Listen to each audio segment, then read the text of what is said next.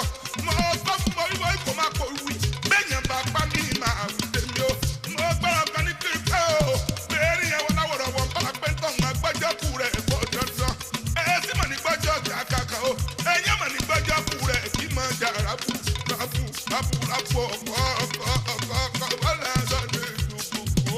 Mo dára kọ́mìnì gẹ̀mí fẹ́. Ẹni ò ti kúkú rẹ̀ wà lọ́kùnrin. Ẹni ọmọ tí màmá ń fọwọ́ bẹ̀. Tí màmá ń fọwọ́ bẹ̀. Tí màmá ń fọwọ́ bẹ̀. Kó màmá lóko ọkọ̀ bọ́lá sáde ìdíyekeke. Ẹ̀wẹ̀lẹ́rẹ̀ kú ẹ̀wẹ̀lẹ́ o. Ẹ̀wẹ̀lẹ́rẹ̀ kú ẹ̀wẹ̀lẹ́ kó máa mójú sunkún ara yín. Kó máa mójú sunkún ara yín o.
On Monday, September 11, 2023, His Royal Majesty was at the Detroit airport again to depart to his destination.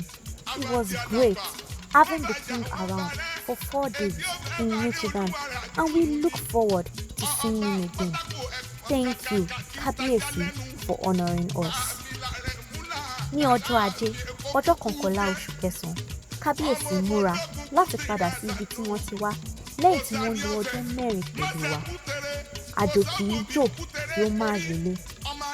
A rí gẹ́gẹ́ bí oore ọ̀fẹ́ àti àǹfààní ńlá láti gba Kábíyèsí lálejò fún odidi ọjọ́ 4 gbáko. A sì gbàgbọ́ wípé a ó tún ríra láìpẹ́.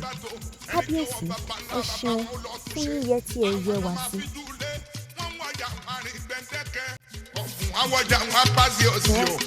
Thank you for viewing. It's been a great privilege bringing to you the highlights of His Royal Majesty's trip to Michigan. Till next time, when I come your way, I am Toluwani Akinyode, reporting for WGT Media. Ẹ ṣeun lọ́pọ̀lọpọ̀ bí ẹ̀ ń wò wá. Ó jẹ́ àǹfààní ńlá láti mú ìrìn àjò Kábíyèsí sí Michigan wá sí etí ìgbọ̀nyín àti ojú ìrìn. Orúkọ tèmi ni Toluwani Akinyode. A ó tún pàdé láìpẹ́. Ẹ ṣeun. Èèyàn ò ní gọ̀gọ̀gọ̀ kó mọ́mọdé bàbá rẹ̀ kí láéláé. Ṣé bẹ́ẹ̀ ni màdé bàbá mi ìlà ọ̀ràn fún mi bí màá mọ̀ kó e kọ́lá èmi ọmọ.